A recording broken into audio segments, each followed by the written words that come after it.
It started with a broken family. Two teenage boys, thrown together by marriage, forced to share the same roof, but bound by nothing else. One would grow into a hardworking young man, trying to leave the bitterness of childhood behind. The other would spend 11 years carefully nursing a hatred so corrosive it poisoned every choice he made. That hatred became a plan, and when the time finally came, it claimed not just one life, but three.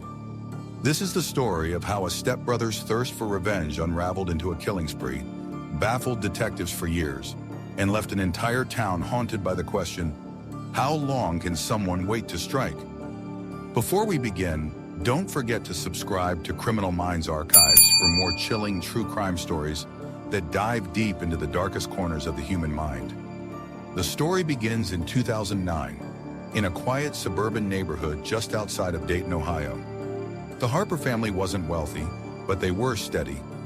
James Harper, a mechanic with a reputation for honesty, had raised his only son, Ethan Harper, alone since Ethan was 6 years old. Ethan, by all accounts, was a quiet but resilient kid, good at sports, respectful in school, and deeply protective of his father. But life changed when James met Linda Carter, a nurse and single mother. Linda had a son of her own, Ryan Carter, just a year younger than Ethan. When James and Linda married, the two boys became stepbrothers overnight. On paper, they weren't so different. Two teenagers trying to survive high school, living under one roof. But in reality, they couldn't have been further apart. Ethan was calm, grounded, and academically driven. Ryan, on the other hand, was troubled from the start. Teachers described him as bright but easily distracted. Neighbors remembered him as moody and hot-tempered. What seemed like minor differences soon grew into a cold war inside the Harper-Carter household. At first, it was small things, arguments over who got the front seat, who used the bathroom first, who touched whose belongings. But Linda, protective of her son Ryan, often sided with him. Ethan, who had grown used to being the only child in his father's home, felt his place slipping away. And Ryan noticed. He saw Ethan's quiet resentment as weakness. He pushed harder. One relative later recalled, Ryan never forgave Ethan for being the favorite. James adored Ethan. He was proud of him. Ryan wanted that, and when he couldn't have it, he decided to destroy it. By their late teens, the rivalry had gone from sibling squabbles to something darker. Ethan graduated high school in 2011 with a scholarship offer from a local college. Ryan, however, barely scraped by. He skipped classes, hung out with older kids who had already dropped out, and started experimenting with drugs. The more Ethan succeeded, the more Ryan seethed. And that's when the seeds of revenge were planted. Ryan began telling friends that Ethan was fake, that he thought he was better than everyone. But behind the bravado, Ryan was quietly taking notes. He paid attention to Ethan's habits, his routines, his weaknesses. To most, it looked like jealousy. To Ryan, it was something more. It was preparation. By 2012, Ethan Harper was well on his way to building the life his father always wanted for him. He enrolled in college with a focus on mechanical engineering, following in James's footsteps but aiming higher, designing machines rather than just fixing them. He was the first in the family to go beyond high school, and James couldn't have been prouder. Photos from that time show James beaming beside his son on move-in day, his arms slung around Ethan's shoulder, while Ryan stood off to the side, his expression caught somewhere between boredom and contempt. Ryan Carter, meanwhile, was going nowhere. He drifted in and out of odd jobs, construction, warehouse shifts, fast food, but nothing ever stuck. He was quick to anger, slow to adapt, and increasingly reliant on alcohol to get through his days. By the age of 20, he had already been arrested twice, once for disorderly conduct, once for shoplifting. To the outside world, Ryan's failures were his own fault. But in Ryan's mind, there was only one person to blame, Ethan. He believed Ethan had stolen everything, his mother's attention, his stepfather's respect, and even the community's admiration. Ryan was convinced that if Ethan hadn't been around, he would have been the one people believed in. That delusion was the spark, and Ryan fed it every single day. Detectives would later discover a spiral notebook hidden in the back of Ryan's closet. Its first entries dated all the way back to late 2011. Scribbled thoughts that at first looked like teenage angst, but slowly transformed into chilling plans. On one page in messy block letters, Ryan had written, "He doesn't deserve what he has. I'll make him pay. Not now, but when he's not looking." The entries became more detailed over time. Ryan tracked Ethan's college schedule, writing down the times he left for class, when he returned home during breaks, and even who he spent time with. It wasn't just jealousy anymore. It was surveillance. In 2013, tragedy struck the blended family. James Harper, the father who had always been Ethan's anchor, suffered a sudden heart attack and passed away at just 49 years old. Ethan was devastated. His world crumbled overnight. He took time off college to help his mother, Linda, and to figure out how to move forward without the man who had raised him. For Ryan, though, James's death brought something entirely different: opportunity. With James gone, Ethan no longer had the same foundation of support. He was vulnerable, shaken, and Ryan saw this as a chance to assert control. Neighbors remembered how Ryan's behavior shifted during this time. He became bolder, more openly hostile. He mocked Ethan for crying at the funeral. He sneered when Ethan tried to keep the household together. But beneath the cruelty was something more dangerous: a sharpening of focus. Ryan started talking less about petty arguments and more about what Ethan really deserved. His friends thought it was just drunken ranting. They were wrong. What set Ryan apart from other angry young men was not just the intensity of his hatred, but his patience. He wasn't interested in lashing out in the heat of the moment. He wanted Ethan to feel secure first, to believe he had outgrown the rivalry. Ryan once told a drinking buddy, "The best revenge isn't quick. It's when they think they're safe, when they've forgotten you even hate them. That's when you strike." That chilling philosophy became the blueprint for the next decade of his life. While Ethan slowly rebuilt himself, returning to school, starting a serious relationship, later getting engaged, Ryan kept himself on the sidelines, pretending to be indifferent. He drifted in and out of contact, sometimes vanishing for months at a time, only to show up at family gatherings with a forced smile and a snide remark. Behind the mask, though, he was keeping score. Every achievement of Ethan's was another mark in the notebook. Every success made the eventual fall, Ryan imagined, even sweeter. By 2018, Ethan had graduated college, married his longtime girlfriend, and started a career as a project engineer. He bought a modest home not far from his childhood neighborhood. To friends, it looked like the perfect happy ending. But Ryan, now in his late 20s and still working dead-end jobs, was spiraling. He had racked up debts, burned bridges with employers, and alienated most of his friends. His drinking worsened. His criminal record grew. In his mind, there was only one explanation: Ethan had somehow cursed him.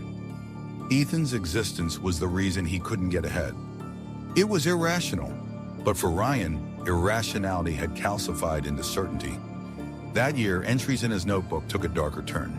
Instead of vague threats, he began outlining methods, breaking into homes, cutting brake lines, using untraceable weapons. He even wrote a chilling line across the top of one page: "When it happens, it won't just be him. I'll take the ones he loves. He'll lose everything like I did." Ryan's fantasy was no longer just about revenge on Ethan. It was about total destruction.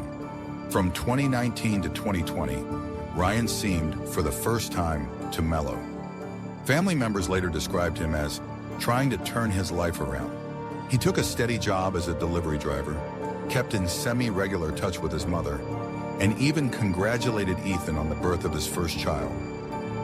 To Ethan, it looked like maybe, just maybe, his troubled stepbrother was settling down.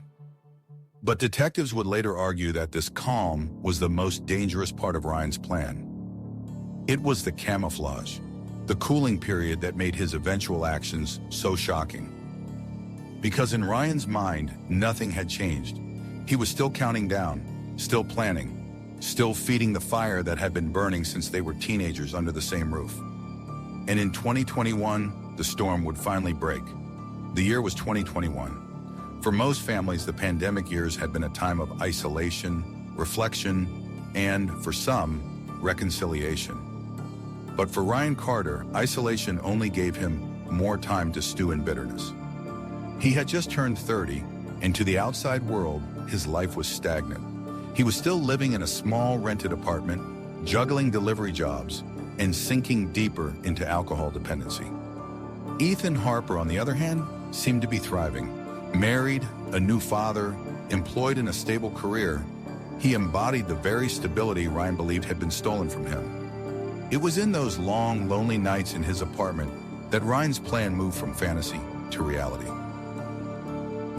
Ryan started driving by Ethan's house late at night. At first it was curiosity. He wanted to see the life his stepbrother had built. But quickly it became habit. Neighbors would later recall seeing a beat-up blue sedan parked on the corner near Ethan's house at odd hours. Its driver slouched low in the seat. At the time, no one thought much of it. Ryan kept notes. He wrote down the times Ethan left for work, when his wife returned with groceries, when the baby stroller appeared on the front porch. He mapped the rhythms of their lives with the precision of a surveyor. In his notebook, one chilling phrase appeared again and again: patterns are weaknesses. In late 2021, a series of minor but unsettling incidents began plaguing the Harper household. A car tire mysteriously slashed in the driveway. A back gate left swinging open, though Ethan was sure he had locked it. Their dog barking frantically in the middle of the night at shadows no one else could see. Ethan brushed these things off as coincidences. His wife was more unnerved, but he reassured her. Who would want to hurt them? The truth was parked just a street away, watching from the dark. Ryan wasn't ready to strike yet. These were test rehearsals for the chaos he had long envisioned. The turning point came in early 2022, when Ethan was promoted at work. A LinkedIn announcement circulated online, congratulating him for leading a successful engineering project. Ryan saw it, and it enraged him. In his notebook, the entry was short but chilling. Enough, it's time. From that point forward, Ryan began to arm himself. He purchased a second-hand handgun from a shady acquaintance. Unregistered, no questions asked. He also collected other tools: a crowbar, duct tape, gloves, a lockpicking set ordered online. The obsession that had simmered for over a decade was finally boiling over. In March 2022, Ryan tried to put his plan into action. Late one night, he broke into Ethan's garage through a side window. His intent was to tamper with Ethan's car, possibly disabling the brakes.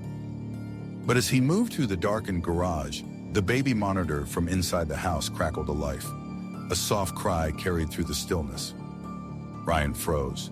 For a brief second, the sound pierced the armor of his rage. He panicked, dropped the tool he was holding, and fled into the night. The next day, Ethan found the crowbar near the tool bench but assumed he'd misplaced it. The idea that someone had been inside never crossed his mind. For Ryan, the failed attempt was both frustrating and energizing. He had come so close. The fear of being caught didn't stop him. It emboldened him. He just needed to be smarter. Over the next few months, Ryan's drinking decreased, not out of a desire for self-improvement, but because he wanted a clear head for what he was about to do. His co-workers noticed the change. He was quieter, more focused. Some even thought he was finally getting his life together. In reality, he was rehearsing murder. He timed his movements. He practiced with the handgun in secluded wooded areas outside town. He mapped multiple escape routes from Ethan's neighborhood. Most chilling of all, he began making a list, not just of Ethan, but of others connected to him. Ethan's wife, Ethan's young child, a close friend Ethan often met for coffee. Ryan's twisted logic was that Ethan had to feel real loss. Just killing him wouldn't be enough. He wanted to destroy everything Ethan loved, to leave him alone in a void of grief. What he didn't realize, or maybe didn't care about, was that his plan would spiral far beyond his control. In July 2022, the family gathered at Linda's house for her 60th birthday. It was one of the rare times both stepbrothers were in the same room. Photos from that night show Ethan smiling with his mother, holding his child, surrounded by relatives. Ryan appears in the background of one photo, glass in hand, his eyes fixed not on the camera, but squarely on Ethan.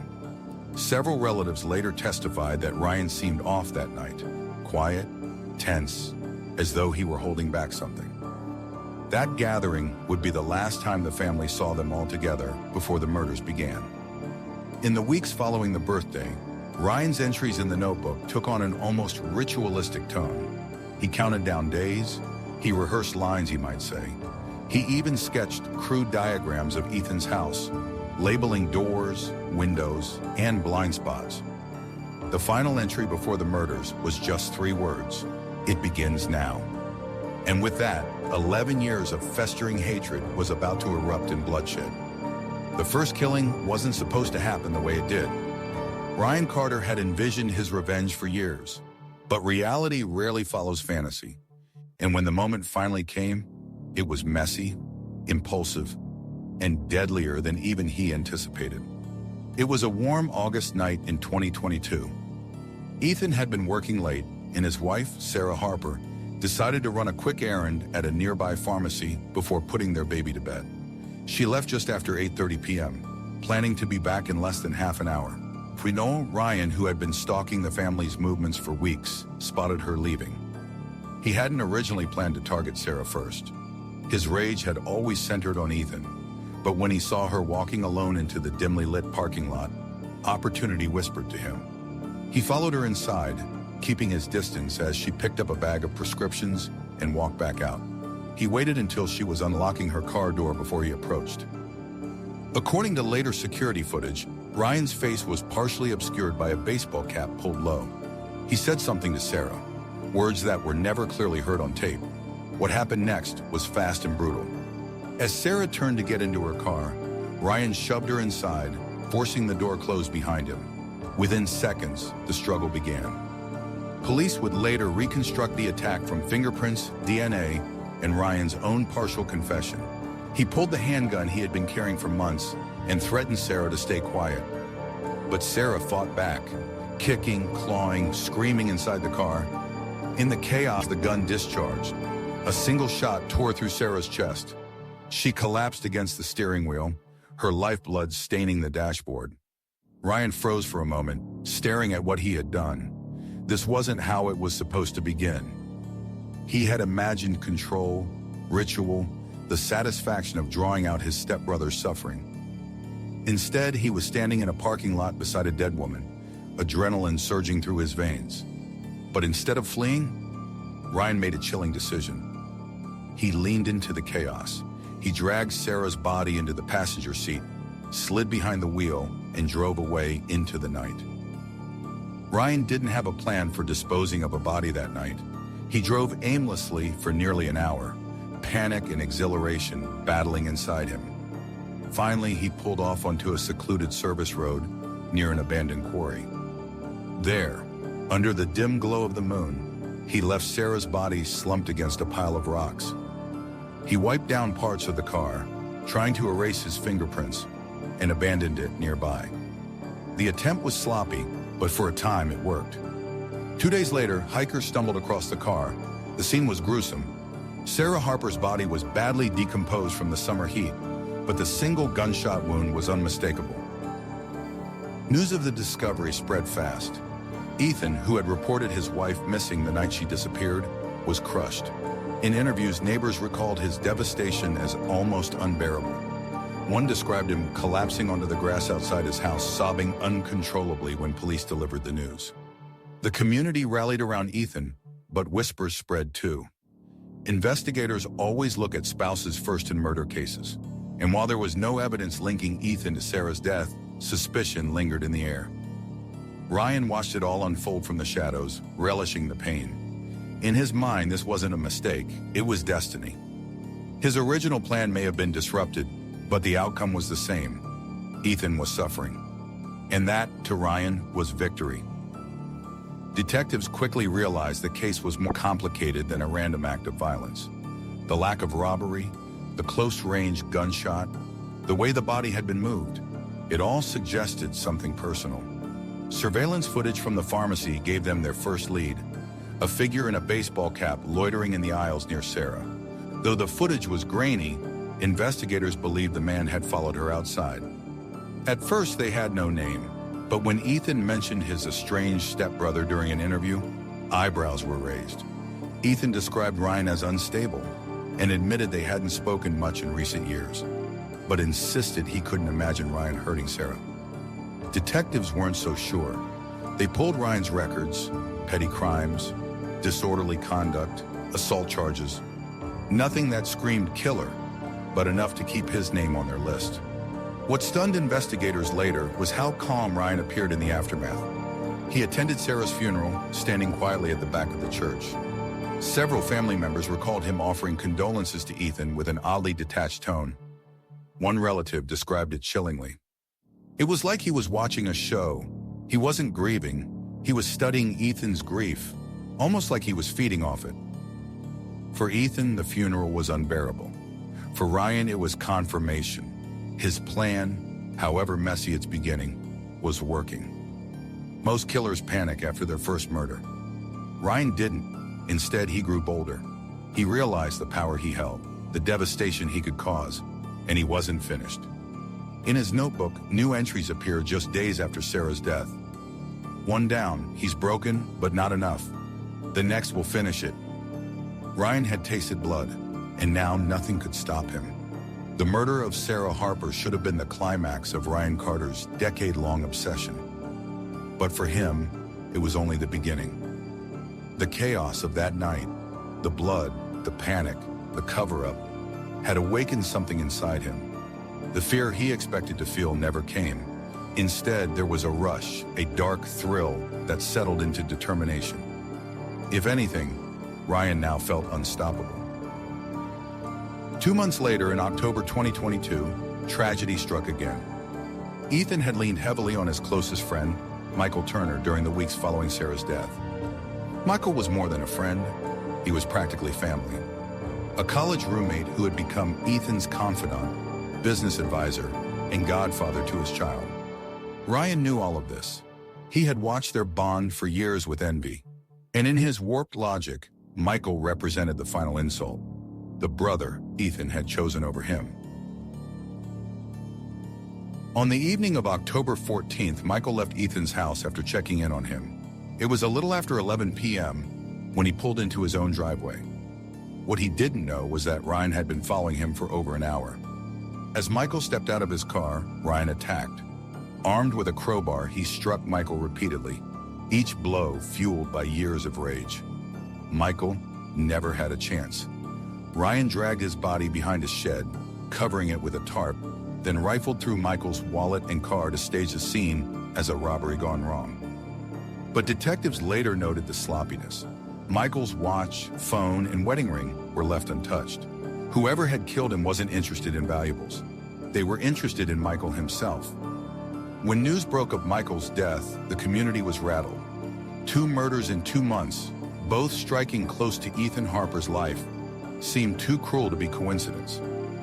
Ethan, still reeling from Sarah's murder, was inconsolable.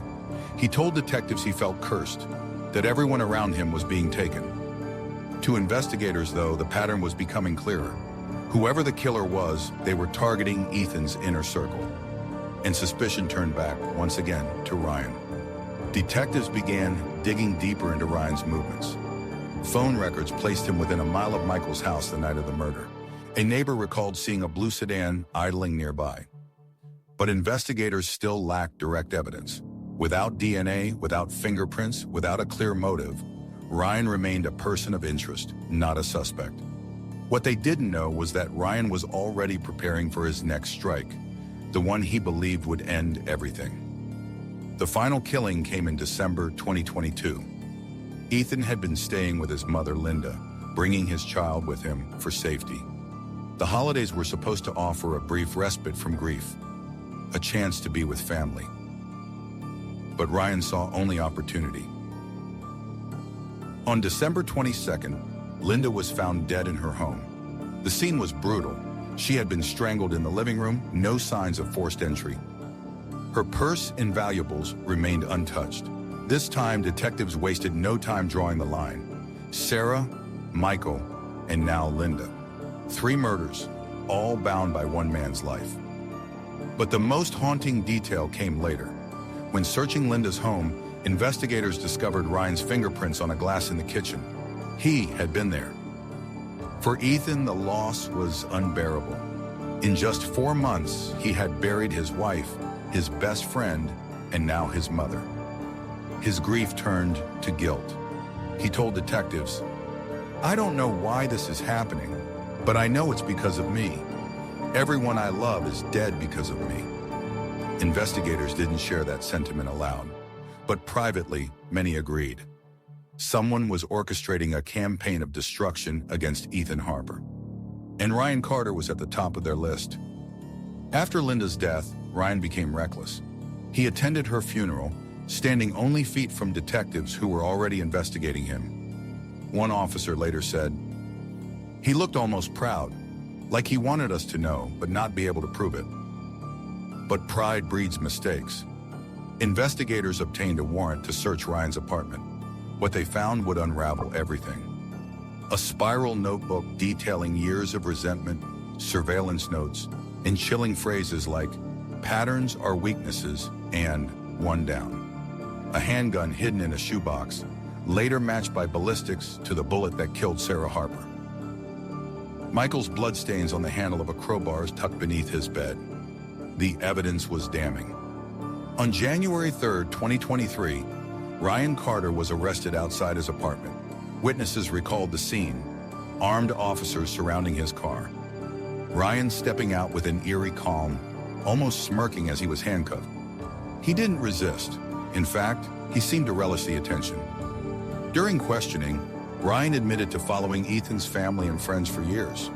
He denied killing Sarah at first, then smirked and said, "She wasn't supposed to be first, but things happened." It was as close to a confession as detectives needed. The arrest of Ryan Carter in January 2023 was not the end of the nightmare. It was the beginning of a painstaking process of reconstructing 11 years of obsession and violence. Detectives had 3 victims, 1 suspect, and a mountain of questions. The first priority was linking Ryan conclusively to each murder. Prosecutors knew the defense would argue circumstantial evidence wasn't enough. They needed forensics, witness testimony, and ideally, Ryan's own words. The handgun recovered from Ryan's apartment was the breakthrough. Ballistic tests confirmed it was the weapon that killed Sarah Harper. The odds of such a match being coincidental were astronomically low. But the prosecution wanted more. They dug deeper. Sarah's car. DNA swabs from the steering wheel revealed traces of Ryan's skin cells, despite his attempts to wipe the vehicle clean. Michael's murder weapon. The crowbar under Ryan's bed carried both his fingerprints and Michael's blood. Even though Ryan had tried to clean it, luminol tests lit up the tool like a crime scene roadmap. Linda's home. Ryan's fingerprints on a glass in her kitchen confirmed his presence the night of her death. Investigators also discovered shoe prints near the back door that matched the boots found in his apartment. Each piece of evidence tightened the noose. But the most haunting discovery remained the spiral notebook. Investigators pored over it page by page, tracing the evolution of Ryan's rage. Entries from 2011 were little more than bitter rants. By 2018, they had shifted into surveillance notes. Times Ethan left home, locations of family gatherings, even notes about Sarah's workplace. And then came the chilling entries from 2022. "One down, he's broken, but not enough. The next will finish it." For detectives, it was like reading the killer's diary. For prosecutors, it was the Holy Grail. A written record of premeditation that destroyed any chance Ryan could claim the murders were accidents or crimes of passion. Detectives also began interviewing family and friends, building the psychological profile that explained Ryan's motive. Ethan described years of subtle hostility, but admitted he never imagined Ryan capable of murder. He told investigators, "He hated me for being my dad's son. That's what it comes down to. I was loved, he wasn't, and he never forgave me." Friends of Ryan painted a darker picture. They described his drinking binges, his jealous rants about Ethan, and, most chilling, comments he'd made about waiting until the time was right to get revenge. One acquaintance even admitted Ryan had once said, "If I ever kill him, it won't be quick. I'll take everyone he loves first." At the time, the friend thought it was drunken exaggeration. Now it was evidence. Prosecutors brought in forensic psychologists to assess Ryan. The conclusion was stark. He wasn't insane. He wasn't delusional in the legal sense. He knew exactly what he was doing. Ryan displayed traits consistent with narcissistic personality disorder and antisocial tendencies, an inability to empathize, a need for control, and a fixation on perceived slights. But he was also calculating. He had waited more than a decade to act. That patience, investigators argued, was proof of his clarity of mind. Perhaps the hardest part of the investigation was Ethan himself. Though he was never a suspect after Ryan's arrest, detectives had to navigate the painful reality that Ethan was both a victim and a key witness. He provided background on their childhood rivalry, their strained relationship, and Ryan's unsettling presence at family gatherings. But testifying about his stepbrother's hatred meant reliving every loss all over again. Detectives later admitted Ethan's interviews were some of the most gut-wrenching they'd ever conducted. By spring 2023, prosecutors were ready. Their case was built on 3 pillars: forensic evidence, the gun, the crowbar, fingerprints, and DNA, the notebook, a written record of motive, planning, and confession, testimony, from Ethan, from friends, from experts, all painting Ryan as a man driven by obsession. The narrative was clear. Ryan Carter had spent 11 years plotting to destroy his stepbrother, and in the span of 4 months, he made good on his threat, killing 3 people who mattered most to Ethan.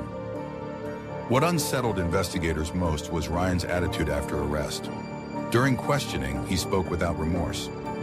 When asked why he killed Sarah, he smirked and said, "Because she was his. That's all that mattered." When pressed about Michael, "He was the brother I never got to be, and that made me hate him even more." And about Linda, "She picked him over me, always did, so she went too." He spoke of the murders not as crimes, but as corrections, twisted rebalancing of a life he believed had cheated him. As news of the evidence spread, the town of Dayton was shaken.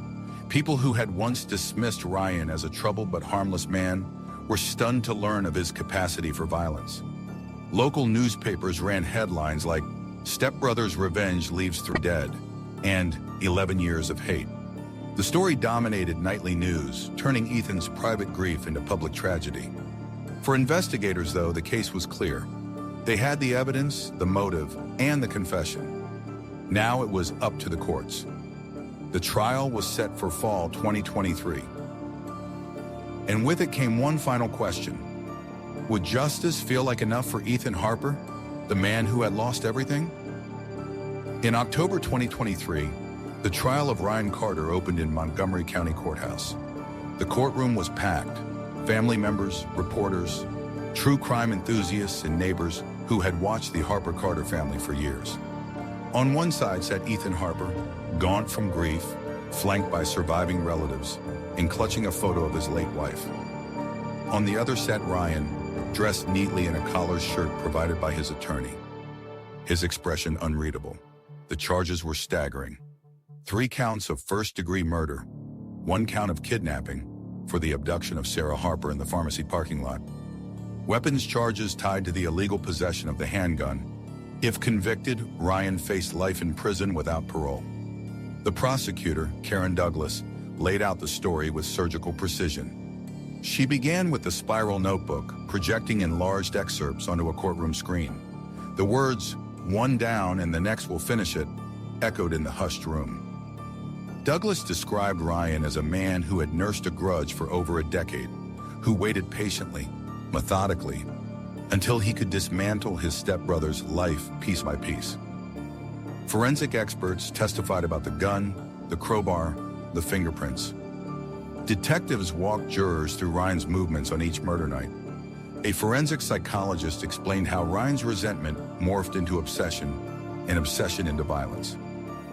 And finally, Ethan took the stand. His testimony was brief but devastating. Voice-breaking, he described losing his wife, best friend, and mother in the span of months. He told jurors, "I kept asking myself why? Why us? Why me? And now I know. It was because he hated me for being loved. That's all it was." Several jurors wiped tears from their eyes. Ryan's court-appointed attorney tried to argue diminished capacity. He suggested Ryan was mentally ill, that the notebook was the ranting of a disturbed man rather than a calculated killer. He pointed to Ryan's history of substance abuse, unstable employment, and emotional neglect in childhood. He tried to paint Ryan as a broken man lashing out, not a cold-blooded planner. But the defense faltered under the weight of evidence. The notebook wasn't incoherent rambling. It was organized, dated, and disturbingly detailed. The forensic matches were airtight. Most damning, Ryan himself refused to play the role of a man overcome by illness. Against his attorney's advice, Ryan demanded to address the court. His statement stunned the room. He didn't apologize. He didn't deny what he had done. Instead, he looked directly at Ethan and said, "I told you I'd take everything, and I did. You had it all, and I had nothing. Now you know how it feels." Gasps rippled through the courtroom. Ethan sat stone still, jaw clenched, refusing to break under the glare. For prosecutors, the moment sealed the case. Here was no man overcome by insanity. This was a man reveling in his crimes. After 2 weeks of testimony and only 5 hours of deliberation, the jury returned. Guilty. On all counts. The judge, a stern-faced man who had presided over homicide cases for decades, did not mince words during sentencing. "Mr. Carter, your crimes represent a cruelty and selfishness rarely seen in this court. You plotted for years, destroyed 3 innocent lives, and left devastation in your wake. The law cannot give back what you stole, but it can ensure you will never harm again." Ryan Carter was sentenced to life in prison without the possibility of parole. He showed no emotion. For Ethan, the verdict was both a relief and a hollow victory. Justice had been served, but justice could not bring back Sarah, Michael, or Linda.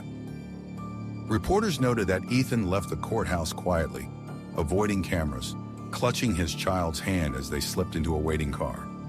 In later interviews, he admitted, "He got what he deserved, but I still lost everything. The damage is permanent.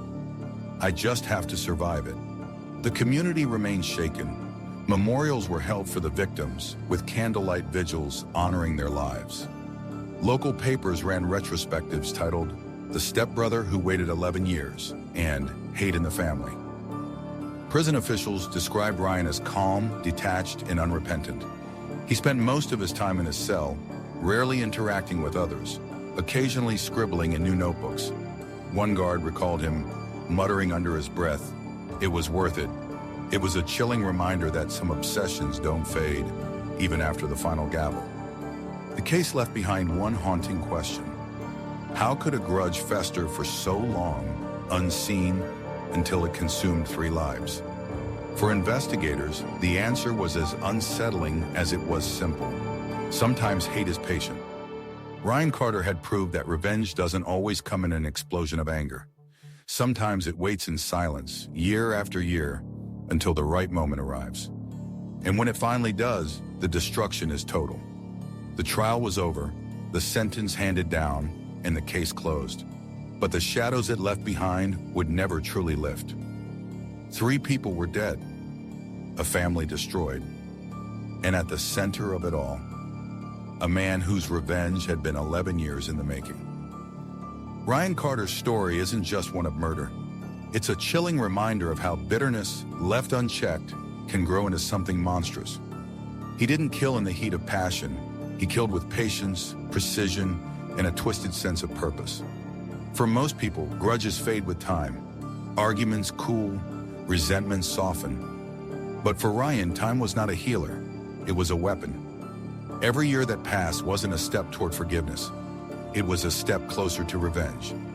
And when the moment came, he struck not at his stepbrother directly, but at the people who gave Ethan joy. His wife, his best friend, his mother. Piece by piece, Ryan dismantled Ethan's life until there was almost nothing left. That's what makes this case so terrifying. Ryan Carter wasn't a stranger hiding in the shadows. He was family. The threat wasn't outside the home. It was inside it, waiting, watching, and biding its time. For Ethan Harper, survival meant more than living through the attacks. It meant waking up every day to the absence of those he loved most, knowing that the person responsible had once sat at the same family dinner table. If there's a lesson in this case, it's this. Evil doesn't always come with warning signs loud enough for the world to hear. Sometimes it wears the face of someone you think you know. Sometimes it hides behind polite smiles at family gatherings, waiting for the right moment to strike. Ryan Carter's revenge plan may have ended with his arrest, but the damage he caused will echo for the rest of Ethan's life. And it leaves us all with a haunting question. How well do we really know the people closest to us? If you found this case as unsettling as we did, don't forget to subscribe to Criminal Minds Archives for more real-life stories of betrayal, obsession, and crime. Every week, we uncover cases that remind us how fragile trust can be and how dark the human mind can truly become. Hit the notification bell so you never miss an upload. Like this video if you want more deep dive investigations. And let us know in the comments, do you believe Ryan Carter was driven by mental illness or pure calculated hate? Because here at Criminal Minds Archives, we don't just tell the story, we pull back the curtain on the darkest corners of the human psyche.